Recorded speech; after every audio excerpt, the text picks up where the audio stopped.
हो गई।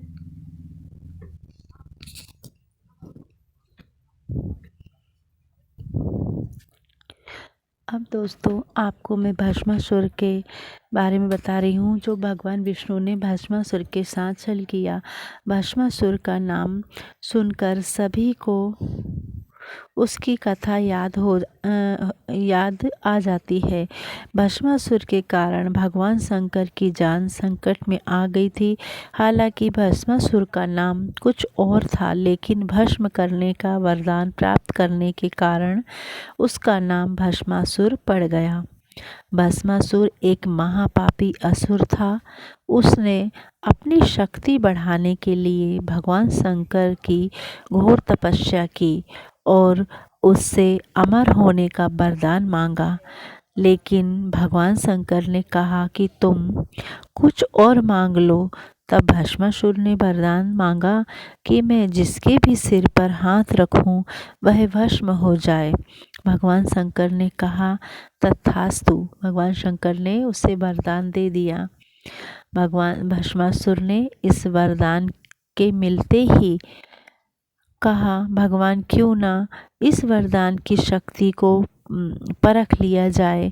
तब वह स्वयं शिव जी के सिर पर हाथ रखने के लिए दौड़ा। उसने सोचा मैं भगवान शिव पर ही हाथ रख दूंगा। शिव जी भी वहां से भागे भागे विष्णु जी की शरण में छुप गए।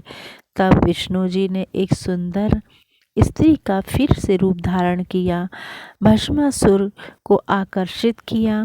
भस्मासुर शिव को भूलकर उस सुंदर स्त्री के मोहपाश में बंध गया।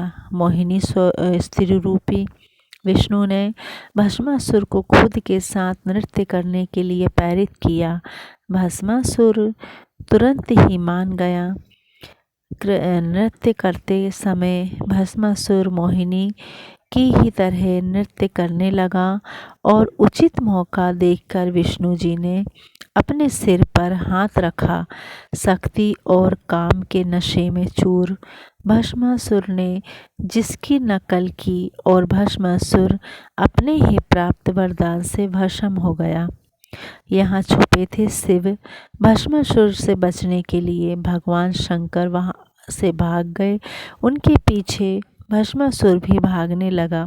भागते भागते शिवजी एक पहाड़ी के पास रुके और फिर उन्होंने इस पहाड़ी में अपने त्रिशूल से एक गुफा बनाई और वे फिर उसी गुफा में छिप गए।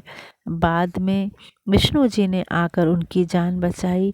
माना जाता है कि वह गुफा जम्मू से 150 किलोमीटर दूर त्रिकुटा की पहाड़ियों पर है।